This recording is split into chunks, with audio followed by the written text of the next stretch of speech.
Recently, Tulsi Gabbard has released documents that suggest that Barack Obama committed treason. The implications of this are far-reaching and have to do with the integrity of our democratic republic. It has to do with an outgoing president taking action to manufacture intelligence to undermine and usurp the will of the American people in that election and launch what would be a years-long coup against the incoming President of the United States, Donald Trump. With this shocking revelation, I think it's worth reviewing some of the stories about Obama that the mainstream media previously dismissed. We're going to look at the question, is Barack Obama a secret Muslim?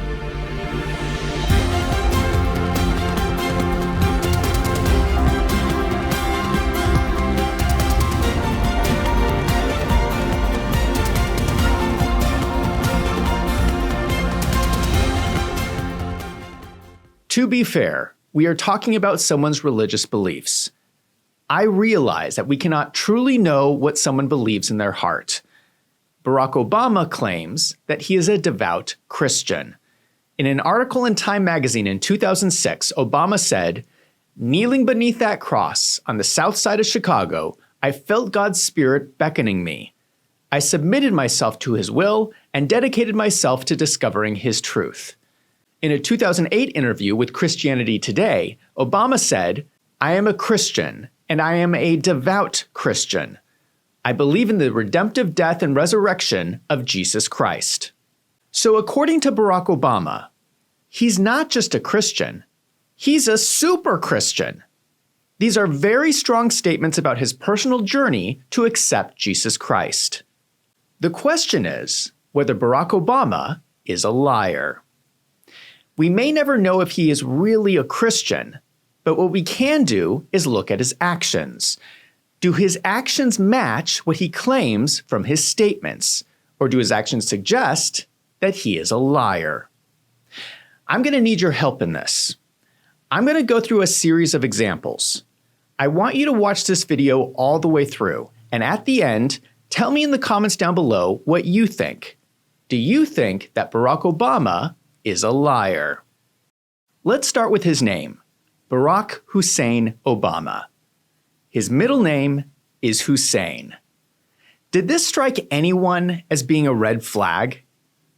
The media was quick to dismiss any questions about his name as racist. But in the examples I will show in this video, you will see that we should have treated this as a red flag. It's not racist to point out that Hussein has specific significance for Muslims. Hussein was the name of a grandson of the Prophet Muhammad. This is specifically important for Shia Muslims from Iran. We also fought a war against Saddam Hussein in Iraq. We all know the name Hussein, and we should have seen this as a red flag. Now I realize that we cannot tell someone's religion from their name, but there is more to this story. Barack Obama's mother, Anne Dunham, married an Indonesian student named Lolo Sotoro, and the family moved to Indonesia. When this happened, Barack Obama started going by the name Barry Soetoro. So Barack Obama has been going back and forth and changing his name to different things. He is the person who decided to change his name back to Barack Hussein Obama. He chose to start using a Muslim name. Why did he make that decision that was so pivotal to his identity? If he is such a devout Christian, why did he choose a Muslim name? Let me just emphasize, I do not have any problem with people who are Muslim. If Barack Obama is Muslim, I would not care.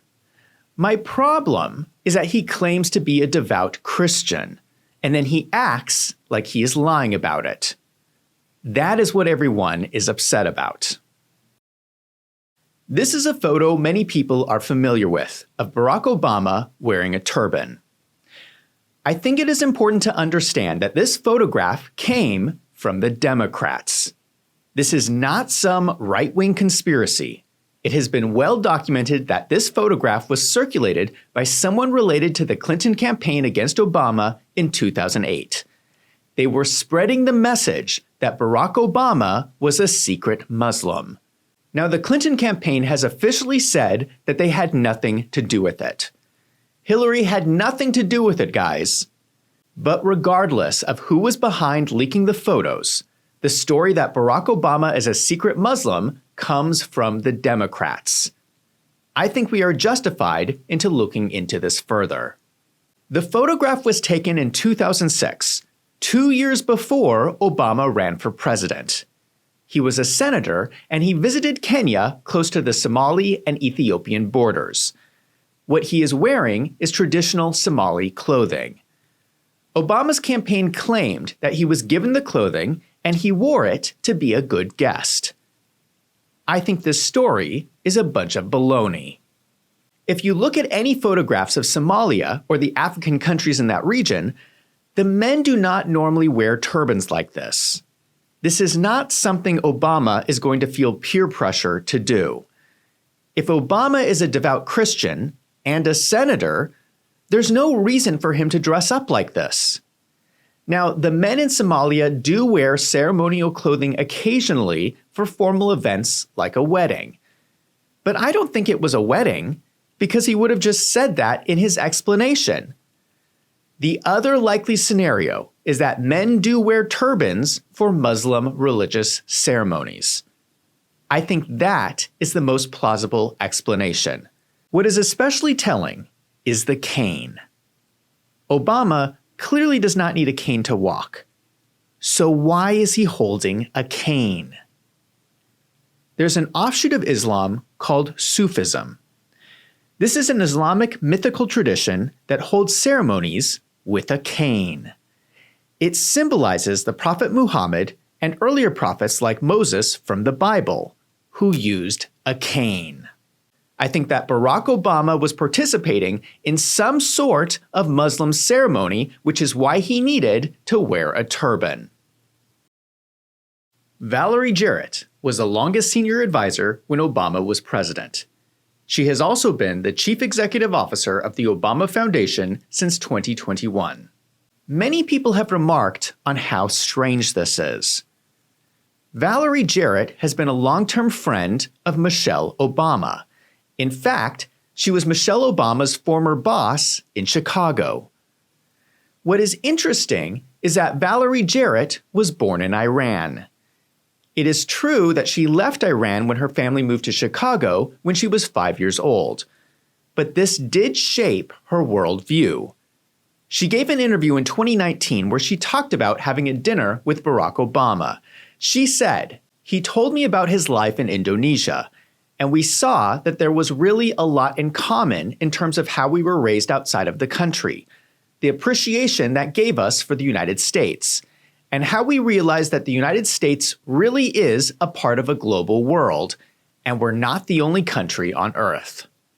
This is a very disturbing philosophy for someone who is a senior advisor to the president. It certainly doesn't sound like she's going to put America first. But it also highlights the importance she places on being born in Iran. It seems like she views it as central to her identity. Her statements also highlight that both Valerie Jarrett and Barack Obama grew up in foreign countries that are primarily Muslim. This is not a conspiracy theory. I'm using her own words. We also know that the New York Times reported in 2010 that Muslim and Arab American advocates have participated in policy discussions and received briefings from top White House aides and other officials on healthcare legislation, foreign policy, the economy, immigration, and national security. They have met privately with a senior White House advisor, Valerie Jarrett. Valerie Jarrett has had repeated meetings with Muslim groups at the White House and even gave the keynote address at the Islamic Society of North America's convention in 2009. Now, there's nothing wrong with White House staff meeting with Muslim groups, but it is very strange in the context of Valerie Jarrett as senior advisor to the president. Let me explain what a senior advisor is. In the White House, the president has a number of people who work for him. He will have multiple cabinet secretaries, like the Secretary of State and the Secretary of Defense. cabinet secretaries have to be confirmed by the Senate.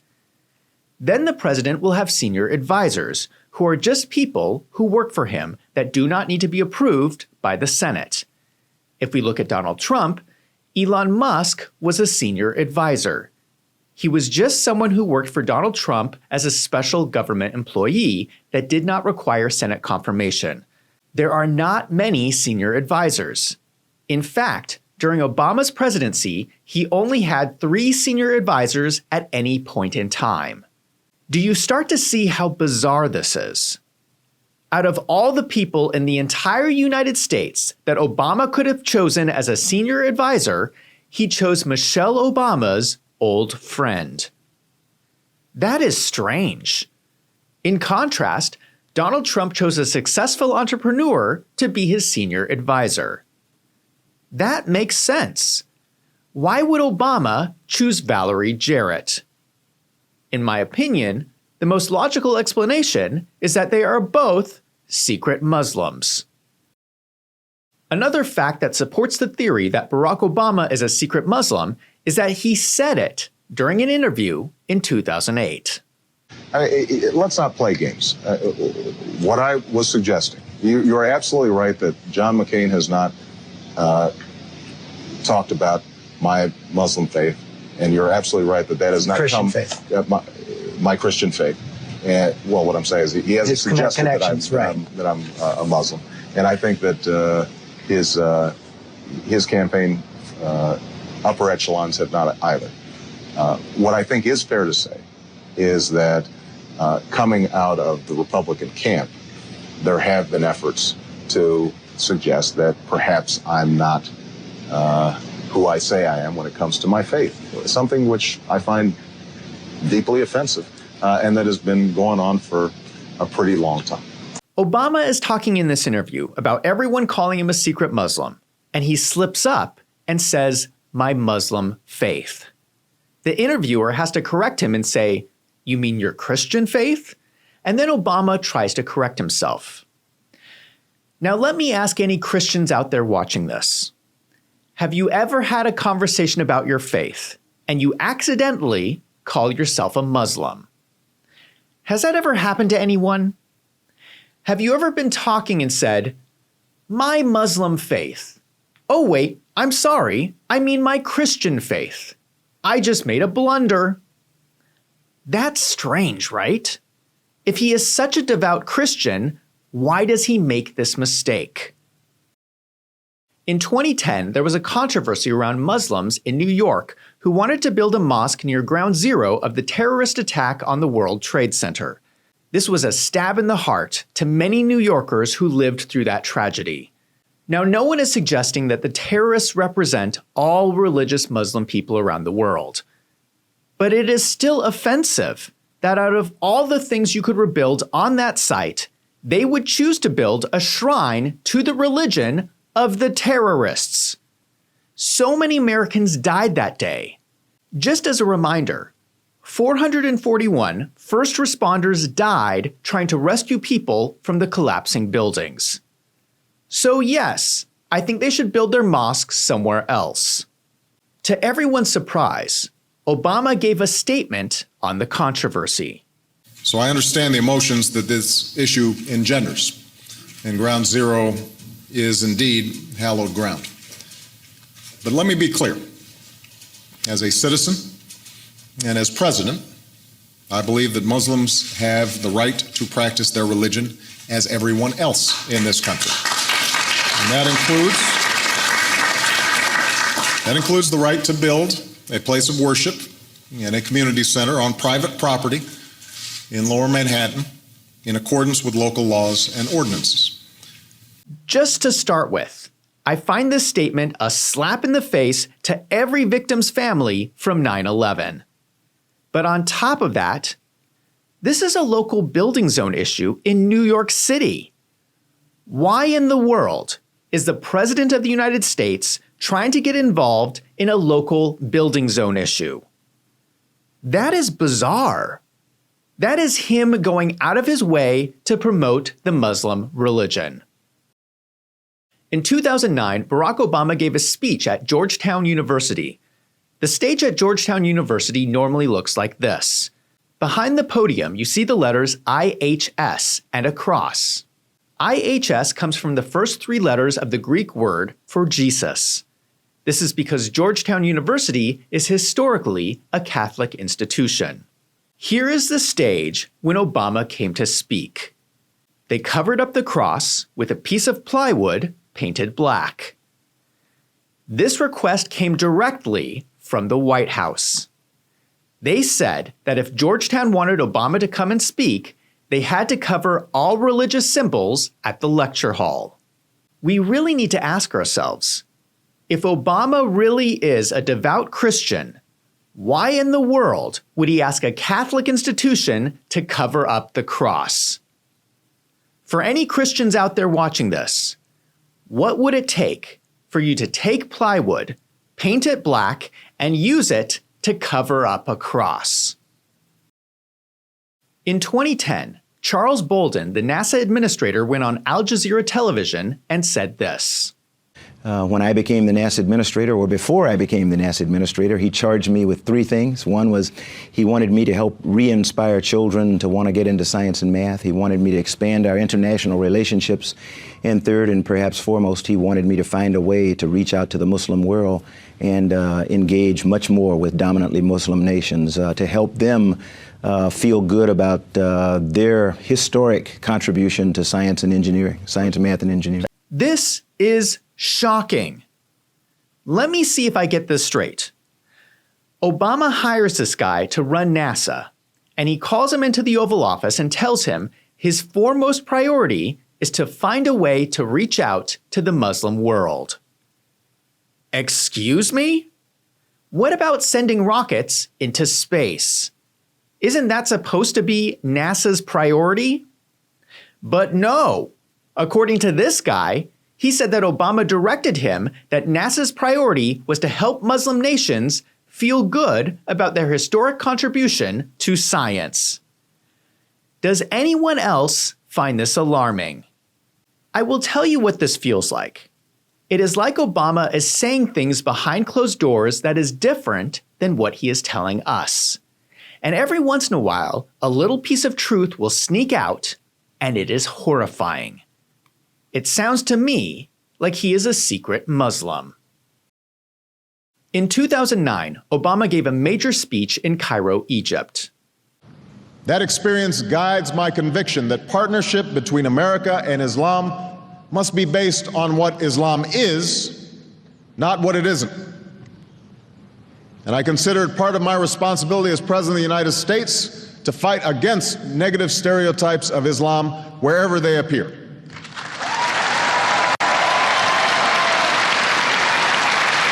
Since when is the responsibility of the president to fight negative stereotypes?